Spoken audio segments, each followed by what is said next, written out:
Miss হবে না আপনার পছন্দের টিভি শো। দেখুন জি5 অ্যাপে একদম ফ্রি। আমি বারবার কি ভাবছি বলুন তো, রোহিত তো এইসব সভা টভায় কখনোই যেতে চায় না। ও স্কুলের বিশেষ অতিথি হয়েও যেতে চায়নি। আমাদের উৎসাহ দেখে ফুলকি রোহিতকে রাজি করিয়েছিল। আমি যে কেন ওই স্কুলের টিচারদের সাথে আঁকতে গেলাম। রোহিত নিশ্চয়ই ঘরে নিজেকে বন্ধ করে নিয়েছে।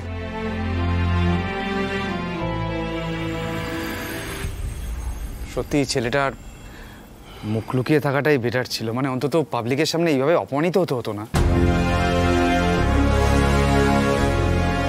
জেঠুমণি, আমি ছোট মুখে একটা কথা জিজ্ঞেস করব?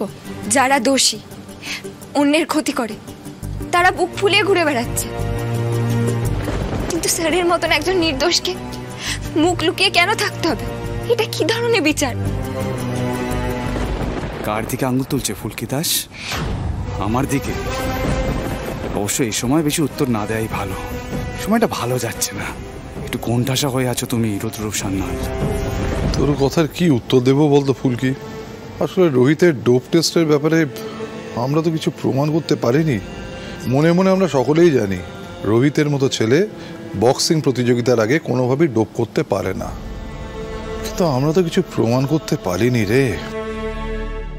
আর তখন আমাদের পরিবারের যে অবস্থা ছিল, আমরা তো অ্যাপিলও করতে পারিনি।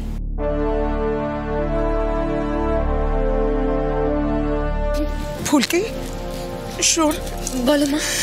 তুই তো ছন্দককে নির্দোষ প্রমাণ করলি, অন্যরাও তোকে সাহায্য করেছিল। তুই পারবি না আমার ছেলেটাকে নির্দোষ প্রমাণ করতে?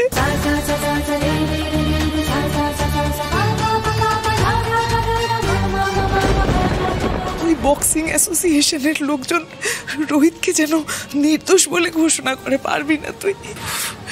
আর কতদিন আমার ছেলেটা কাঁধে এই মিথ্যে বদনামের বোঝা বইবে বলতো?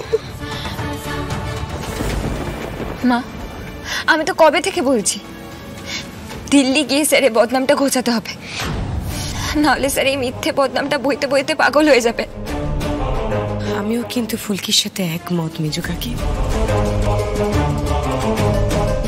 তাহলে ফুলকি তুই কিছু একটা কর। সেদিন ওই বক্সিং প্রতিযোগিতায় রোহিত কোনো নিষিদ্ধ ওষুধ খায়নি, শুধু এইটুকুনি প্রমাণ করে দে। এইটুকু প্রমাণ করে দে। দেখ, ধানু, পিয়াল, তমাল সবাই তোকে সাহায্য করবে। দাদা, আমি কি কিছু ভুল বলছি? না, ভুল বলবে কেন? ভুল বলছো না, কিন্তু এর জন্য তো অনেক ব্যবস্থা করতে হবে।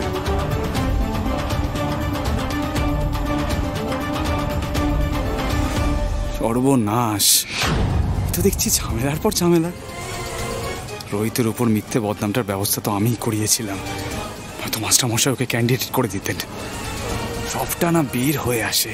জি5 ডাউনলোড করুন আর সব এপিসোড দেখুন একদম ফ্রি।